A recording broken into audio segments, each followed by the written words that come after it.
Welcome to Comics Bazaar, the channel of comics commentary and arcana. This video features Classic X-Men number 5, and this one is cover dated January 1987. Now this would have come out maybe around October, November of 1986.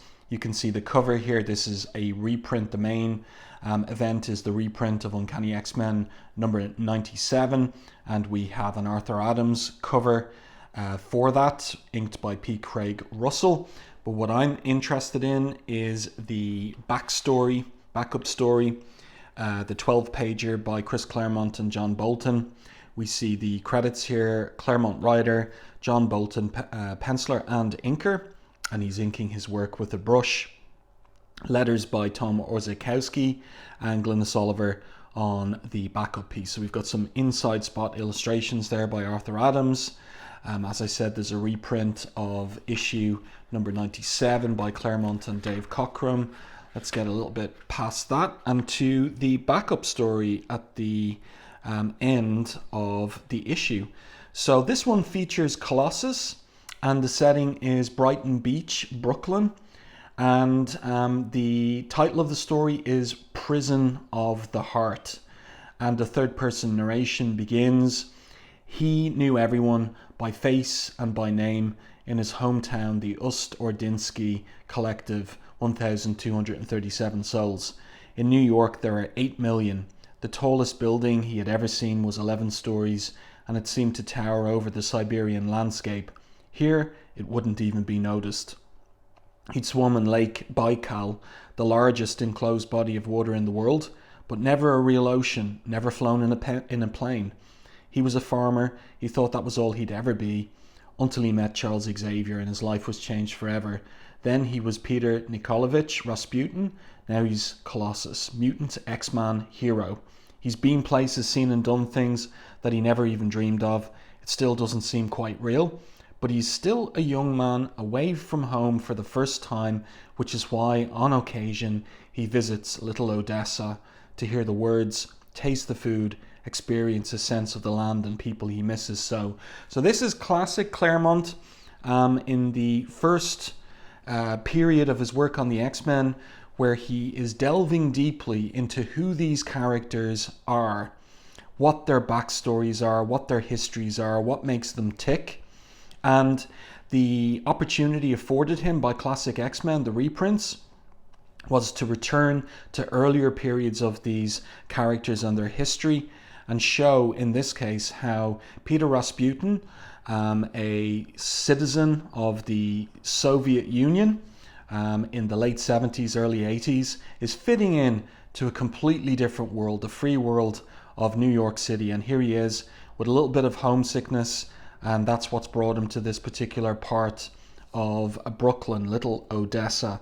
But here he is also with the other side of himself, which is that his interest in art. And so he's sketching away these two chess players here. And yeah, really nice work by John Bolton. It's just a pity that the finer brushwork does not show up very well in this era, when Marvel had switched from metal plate printing to rubber plate printing, and it just wasn't as successful for fine lines. You can see the difference between how those fine lines show up in the newsprint versus the glossy back cover, where you really get to see those fine lines, the hatching there on Colossus's cheekbone, when in his his armored form. By the way, I think this is an excellent image, just really well drawn, great delineation and implication of the metallic surfaces of Colossus's organic steel face and head. And whoever colored this did a really great job as well. Perhaps it was Glynis Oliver. So yeah, that's just a shame about how the fine lines just did not print as well in this particular era because of the printing technology of the time period. But let's continue now with the story. So here's a setup, and I wouldn't put it past Claremont in this era to just have Colossus here sketching these guys for 12 pages, but it is an adventure comic, and so there has to be a complication, and here it comes. And I do like the third person narrative caption, suddenly However, yeah, so we're going to get a bit of adventure and romance in this 12-pager. So there's people shouting off panel, "What are you doing? Let me go." A girl's voice speaking Russian, screaming, thinks Colossus. So he gets up from his drawing board or sketch pad. She's being kidnapped, he sees as he looks out onto the roadway. So his reaction is automatic, as is the driver's. So Colossus lands on the back of the car. He's trying to pitch me off. He thinks to himself, fortunately the streets are too crowded for him to build up much speed. I can easily hold on. This little panel here reminds me of the car chase scene in William Friedkin's The French Connection from 1971. And Colossus here is thinking on the back of the car, but the longer this takes, the greater the chance of someone being hurt. So he transforms into his organic steel form and smashes that fist, that armored fist, right through the roof of the car. You see the reaction of the driver and the other passenger, and he starts shooting at him out of the back window, but that bullet bounces right off Colossus's armored chest. And then the car swerves wildly, sickeningly into an alley and a wall. So wham! I like the lettering there by Orzechowski, the scree there on the roadway as the car then hits the wall. It's really good stuff. Yeah, excellent action sequence by Bolton. Difficult to draw.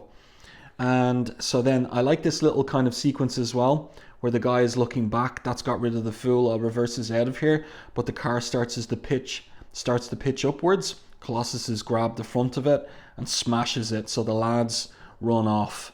That's really good. And then he goes to see the abducted woman, and she is there in the back seat of the car, unconscious from having been chloroformed, I would imagine. But I like this thought from Colossus here because it kind of sets up the conclusion of the short story. They're the criminals, he thinks, and when one of them calls him a metal monster, yet they call me monster, and he asks himself, would she? Better, I think, she not find out. She looks as young as me, he thinks, as he returns to his organic human form, and so beautiful, so he finds her attractive. She begins to wake up, and he asks her in Russian, "Are you all right, miss?" And she responds with fear initially, "Get away from me, leave me alone, I won't go with you." And then she comes to her senses, "You're not one of them." So he replies, "Don't be afraid, your abductors have run away, you're safe now." And so she realizes that he saved her. "And you needed help," he says to her, "I gave it." And then the locals turn up. "Nice set of moves, fella, you done real fine. Too bad though, you didn't nail those bums along with their wheels." And these must have seen him in his metallic form, but they don't make any reference to it, which implies they don't have a problem with it. They're not bigots concerning mutants, and they don't regard him as a monster, but rather as a hero. And again, that's important to remember for the conclusion of the story. As well as this, after making sure the young lady is unhurt and giving a statement to the police, Peter returns to the boardwalk. So here are the guys that were playing chess, and really decently they minded his bag. "Figured you'd be back for it," says one of the old men. So Colossus thanks them, and even one of them says, "Took a peek at the pics, hope you don't mind," so at his sketch pad. "They're not very good," says Colossus modestly, and the man says, "The heck you say, you've a real talent." So Peter responds, "It's nothing. I sketch for my little sister Ileana at home.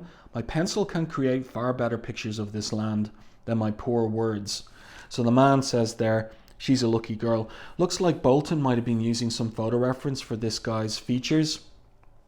But this is a nice little scene, selling us on the quality of the locals in this area in terms of their civility, I would say. So that's all very nice. And two, a foreigner as well, because of course they'd notice his Russian accent and so on and so forth. So what about the girl? So a girl in trouble. Colossus, of course, is going to be charmed by that and interested, not only because he finds her beautiful, but because he has the true heart of a hero. That was always Claremont's characterization of Colossus in the early days. So a little bit of a get to know you conversation between the pair. She says, in all the confusion we were not introduced. I'm Ana Makarova. And she says she never thanked him. There's no need, he says. See what I mean about his being a true-hearted hero? Who were those men, he asks. Why did they attack you? I like the storytelling of him picking up his satchel and putting it on his shoulder. That's really well done by Bolton as she carries her practice bag, as it will turn out. So he asks her, why did they attack you? And she says, in America, criminals do not seem to need, and she's hesitant, a reason. So he simply replies, oh, and he thinks to himself, she's hiding something, but that is her business. I was glad to help, he says aloud. I'm afraid it is late, I must be returning home. And she says, oh no. So she's very extroverted, you can't leave me, you mustn't, not tonight. So he's baffled, and he sees her dancing on the platform, waiting for the train. You're a dancer, he says. And she replies, however did you guess? I was, and here we go. This is typical Claremont. She can't just be a regular dancer. She can't just be a middle of the road one. This is what she has to say. I was the youngest prima ballerina in the history of the Kirov Ballet. I've come to New York for the freedom to dance to the fullest extent of my talent in a way I never could in Leningrad. So Peter's wondering, you defected? No. She replies, not like that, not the way you mean. In Russia, my heart was in a cage. I had such feelings, such yearnings, such glory within me, without any means to give them voice. An artist, a true artist, she says, cannot be told how and when and where to perform. So this is intriguing, a kind of a counterpoint here for Peter, who is an artist himself, but a very humble one. And she's more extroverted and more free in her expression of her artistry, even free and maybe even ignoring of dangers as this train rumbles up to and past the platform. So she falls into Peter's arms there. I must follow the light of my heart, but she's shocked by the train going by. She was so absorbed in her flight of fancy. Careful, or it may lead you to disaster, says Peter. Impossible, she says. It cannot lie about her heart. It looks into another's heart and tells me who is true. So then they're on the train, and where are they going? They're going to Manhattan. Tonight I make my debut, and if all goes well, she says to him, my future is assured. And that is what you want, he asks her. Of course, why else am I here? And Peter replies to her, Anya, you may never be able to return home. And she replies, again, another implication of her being a free spirit. The world is my home, she says. Besides, Peter Nikolaevich, you are one to talk. How is it that you are in America? So he doesn't tell her the truth. She didn't tell him the truth. She's hiding something, he thought, and he's going to hide something from her too. I'm a student, he says, but he doesn't give her the full details. Your parents approve? She asks. Yes, he replies. That is the truth. And she continues. We get a little bit more about her. You're lucky my father sent those men to drag me back to my cage. He never understood my heart. I don't either sometimes. I love him, but I'm glad my leaving hurt him. My heart is the sternest of taskmasters. It said defect, and I did. It whispered play hooky today when I should be practicing or resting. And so that's why she was down at the beach. It tells me to sit close to you, she continues, trust you, though we hardly know each other. And he asks, I'm true then? She replies, oh yes, my champion, my hero. So romance is blossoming between this pair. And then the scene switches to Lincoln Center for the Performing Arts, the Metropolitan Opera House. So that's in Manhattan. And here we go, the season premiere of the renowned Handel Company, a new ballet. And there she is on stage. But interesting, the show, like we don't get anything in the narrative captions about it, but she's dancing on stage with these devils. So there's something, an implication of her being a bit of a femme fatale. And I like this little piece where Peter's waiting in the wings with a sketch pad and the guy in the devil costume is looking at him, wondering about him. And so a new ballet, their newest star. Peter's delighted, everybody's clapping, and they all want an encore. So she really is good. She tells him to wait, saying she'll be but a minute changed, and on her way quick as she can. An hour passes, two, until at last, so she comes out the stage door, and there she is. I wanted to look my best for you, she says. It's been ages, Peter. I know, I'm so sorry I couldn't get away. So he says, that's all right, I don't mind. And she's brought a big bouquet of roses. Aren't these lovely? She asks. I have enough in my dressing room to open a florist shop. And what was he doing in his sketch pad? He says to her, I've something to add to your collection, from my heart to yours. So this is all very sincere stuff from two young people. And she gives him a rose, a keepsake in return. Now she's taken to calling him her bear, giving him that pet form of address. This is very sudden, says Peter. Things are happening so fast, perhaps too fast, she asks, as they kiss. And I like the way that Bolton pulls the camera back up into the air, kind of leaving them to kiss there. So it's an intimate moment between them, and we're kind of like moving away to give them some privacy. I know, I don't care, says Peter. So he's going with his heart on this, but he's hidden something from her. So we're at the last 3 pages. You know, can it all be so simple? They're back in Brooklyn at the beach. Home again. My bear, she says. Goodness, we've walked the entire night away, all the way back to Brooklyn. That is a long walk. And she asks him, will you stay with me, Peter Nikolovich, today and tomorrow and forever, after all the rest of the days of our lives? So will they get married? Don't make promises you can't keep, comrade, says the goon in the suit. Just as you, Ana Makarova, shouldn't ask the impossible. So Peter, oh yeah, he's wearing the rose in the hair. Nice little detail again from Bolton, and he's carrying her big bouquet of roses as well. And the guy is here to spoil the party. Who are you? Asks Peter. What do you want? Same as before, says the guy, without any trouble. So there's 4 of them now. Peter, of course, he's ready to protect Anya. Tells them to leave her alone, to go now while you still can. And here we go. I asked nicely, says the guy. He's pulling something from out of his suit pocket. And it's a gun, of course. And then Peter transforms into his organic steel form. Didn't yesterday teach you bullies anything? So the guy doesn't believe it. I thought the others were drunk or lying. So he attacks them. This is a really nice panel here, borderless. As a friend of mine might say, not hardly. If you know what's good for you, don't come back. So he's channeling his inner Wolverine there. And then he's about to turn to Anya. You're truly safe now, Anya. I doubt they'll bother you. And he turns back to his flesh and blood form. And she's horrified. This is it. What are you? And he replies, a man. And she demurs, a monster, she exclaims. And he clarifies, a mutant. Like you, I was born with a special talent. Yours is to dance, mine is to change my body, as you've seen. And she says, it's horrible. And he protests, why? How am I different? You lied to me, deceived me, pretended you were human when you're not. Is that what your heart says? He asks her, my heart feels betrayed. If it is wrong about you, it could be wrong about everything. So the tears are starting there. She scrunched up his drawing. She throws it at him. Will you deny the truth of our feelings, Anya? Please look into my heart. A man made of steel has no heart, she says as she runs off. So a very histrionic type is Ana Makarova.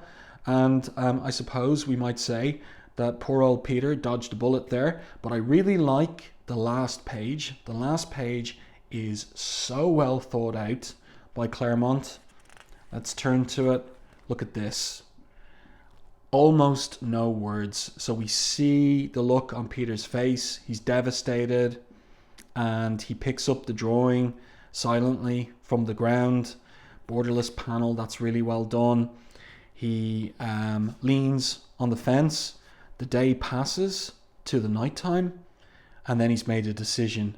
He rips up the sketch, leaves it there on the boardwalk, walks off into the moonlight. You're wrong, he says. So he does have a heart, and she broke it, but he'll survive. And what doesn't kill him will make him stronger. What a great story. Really, really well done. Again, as I said at the beginning, this is Claremont, returning to these characters from when he first began to write them and thinking through who they are and seeding it for the future. And of course, he had that happy ending, happy ever after planned for Colossus, him and Callisto living as model and artist in Soho, Manhattan, but then it was all screwed up by Jim Lee and Bob Harris. But enough about that. I do hope that you enjoyed this review and commentary on the backup story of Classic X-Men number 5, focusing on Colossus. Let me know your thoughts on this one in the comment section. If you enjoyed my review and commentary, please like and share the video. Really does help the channel. And if you haven't done so already, subscribe to the channel and stay tuned for more content like this.